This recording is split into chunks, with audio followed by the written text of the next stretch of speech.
আসসালামু আলাইকুম everyone, welcome back to my channel G and couples diary.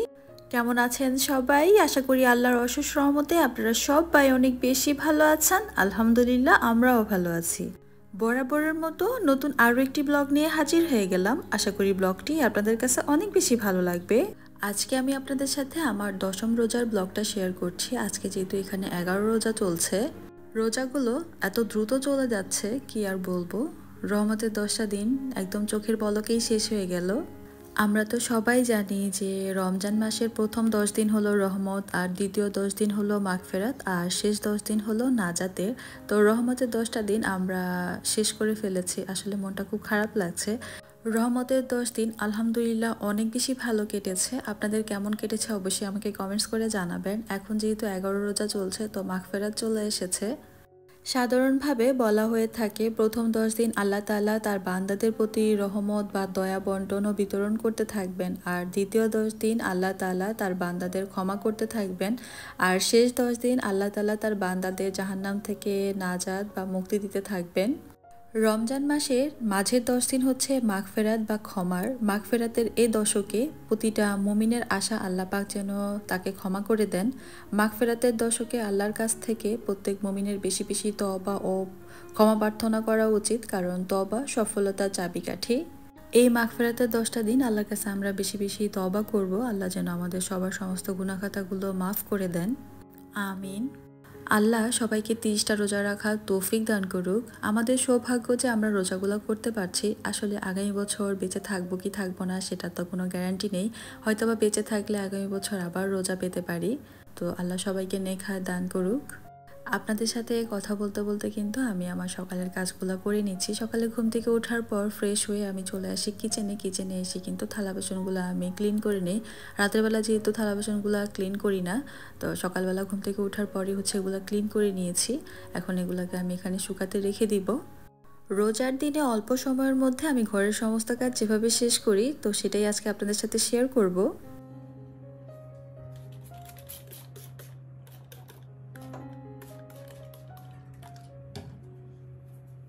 রোজার দিনে আমি একটু লেট করেই ঘুম থেকে উঠি, যেমন 10:30 11টা বেজে যায়। তো ঘুম থেকে ওঠার পর আমি ফ্রেশ হয়ে সোজা কিচেনে চলে আসি। কিচেনে এসে হাঁড়ি পাতিলগুলো ধুয়ে ফেলি।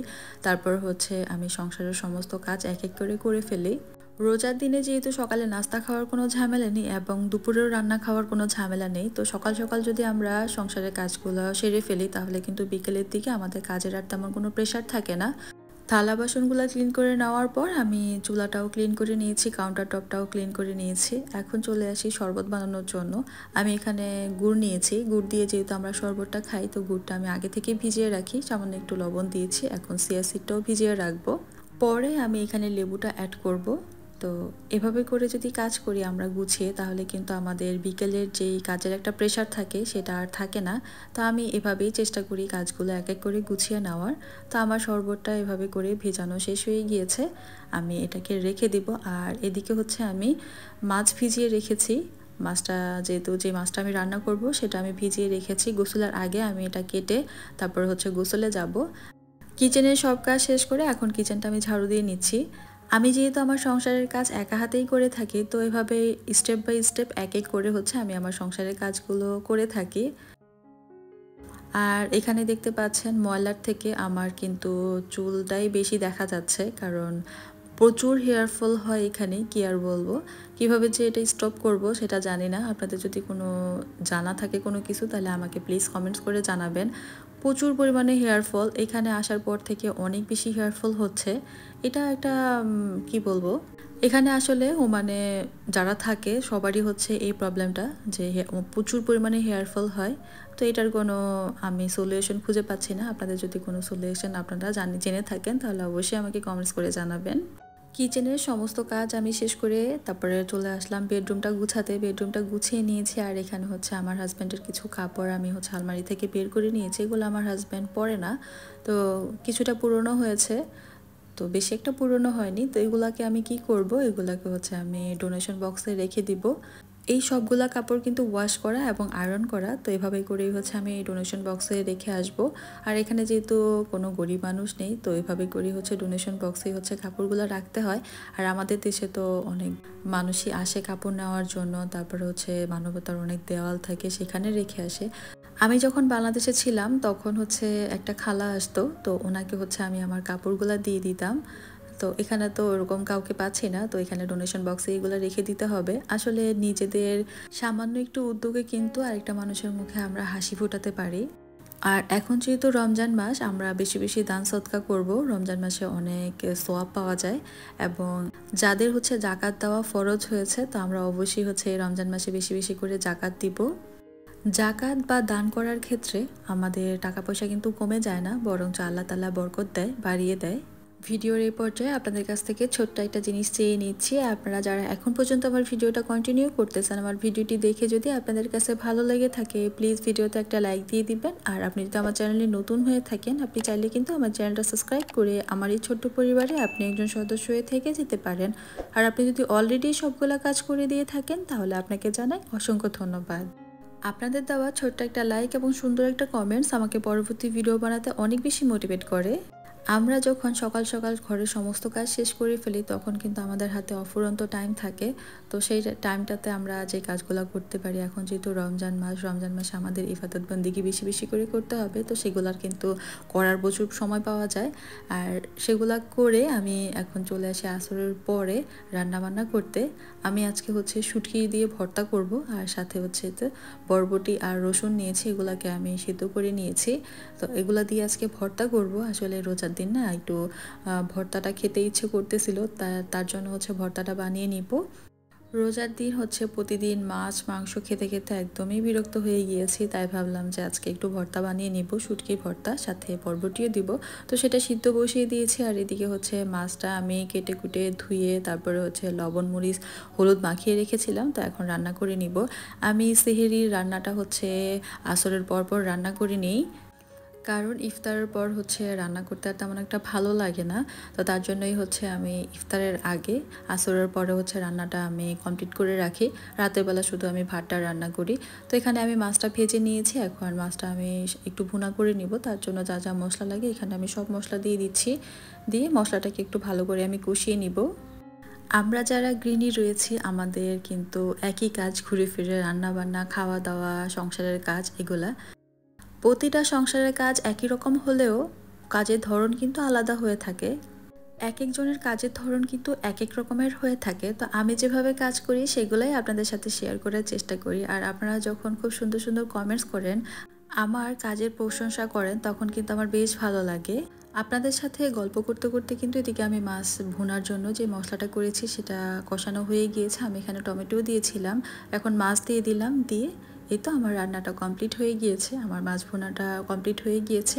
তো সেটাকে রেখে এখন হচ্ছে আমি বরবটি আর রসুন যে সিদ্ধ করে রেখেছিলাম, তো সেটা খুব সুন্দর করে সিদ্ধ হয়ে গিয়েছে। এখানে আমি সামান্য একটু সরিষার তেল দিয়েছি, দিয়ে কাঁচামরিচ আর শুটকিটা দিয়ে দিলাম। এখন তেলের সাথে ভালো করে এগুলো আমি একটু নেড়ে চেড়ে পানিটা শুকিয়ে নিব, আর একটু ভাজা ভাজা করে নিব। একটু পোড়া পোড়া হলে না ভর্তাটা খেতে অনেক বেশি ভালো লাগে। তো এই তো আমি একটু পোড়া পোড়া করে আমি এগুলাকে একটু ভেজে নিয়েছি। তো এইভাবে করে হচ্ছে আমি ভর্তাটা যখন খাবো তখন বানিয়ে নিব, এখন আর বানাচ্ছি না। তো যাই হোক, এটা আমার কমপ্লিট হয়ে গিয়েছে। এখন আমি যেটা করব, ইফতার রেডি করব। এখানে হচ্ছে আমি এই তো রামেন নিয়েছি, তো আজকে এই রামেনটা হচ্ছে রান্না করব। এই বুলডাক রামেনটা খেতে আমার কাছে ভালোই লেগেছে। এটার সাথে একটা মশলার পাউডার দিয়েছে আর একটা সস দিয়েছে। তো এটা দিয়েই হচ্ছে আজকে আমি ইনস্ট্যান্ট হচ্ছে এই রামেনটা রান্না করে নিব। রামেন রান্না করা তো খুবই ইজি, এটা আর কি বলবো। তো এই তো একটা হাঁড়িতে আমি পানি বসিয়ে দিয়েছিলাম, পানিটা খুব সুন্দর করে ফুটেছে। এখন হচ্ছে আমি এখানে নুডলসটা দিয়ে দিলাম, দিয়ে নুডলসটা একটু ভালো করে নেড়েচেড়ে নিচ্ছি। নেড়েচেড়ে নেওয়ার পর এখানে হচ্ছে আমি এক এক করে মশলাগুলো দিয়ে দিব।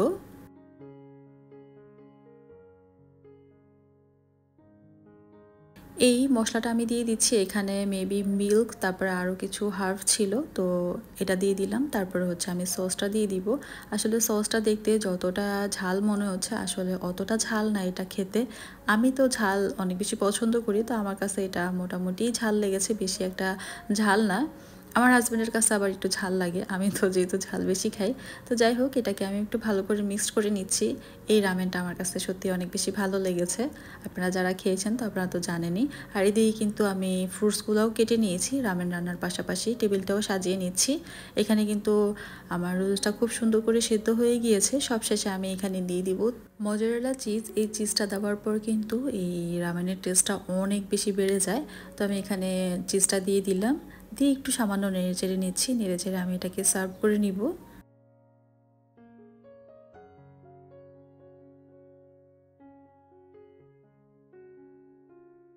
আর এই তো আমার রামেন রান্না কিন্তু অলমোস্ট হয়ে এসেছে। আমি এটাকে সার্ভ করে নিয়েছি একটা বাটিতে। এখন হচ্ছে একটু গার্নিশ করে নিব। উপর দিয়ে আমি সাদা তিল দিয়ে দিলাম, দেখতে সুন্দর লাগবে এবং খেতেও ভালো লাগবে। আর একটা ডিম দিয়ে দিলাম, সেদ্ধ করে রেখেছিলাম, সেই ডিমটা দিয়ে দিলাম। আর একটু ধনেপাতা দিয়ে দিলাম, দেখতে সুন্দর লাগবে তার জন্য। তো এই তো আমি হচ্ছে এভাবে করে আমার রামেনটা সাজিয়ে নিয়েছি, সার্ভ করে নিয়েছি। তো কেমন হয়েছে অবশ্যই আমাকে কমেন্টস করে জানাবেন। আর এটা খেতে কিন্তু অসাধারণ হয়েছে। আমার হাজব্যান্ড হচ্ছে এই রামেনটা অনেক বেশি পছন্দ করেছে, আমারও অনেক বেশি ভালো লেগেছে। তো এই তো ইফতারের টেবিলটাও আমি রেডি করে নিয়েছি। আর এই ছিল আমাদের সামান্য ইফতার। আর ইফতারে যেহেতু ফ্রুটস আর রামেনটাই রেখেছি, তো তার জন্য ভাজা পোড়াটা কিন্তু কমই ছিল। তো যাই হোক, আলহামদুলিল্লাহ, এই ছিল আমাদের 10ম রোজার ইফতার। 10টা রোজা আমরা কমপ্লিট করে ফেলেছি। তো আজকের ভিডিওটা এই পর্যন্তই ছিল। আশা করি আপনাদের ভালো লেগেছে। ভালো লাগলে লাইক, শেয়ার এবং সাবস্ক্রাইব করতে ভুলবেন না। সবাই অনেক বেশি ভালো থাকবেন, আমাদের জন্য দোয়া করবেন। আপনাদের জন্য রইল অনেক অনেক দোয়া এবং ভালোবাসা।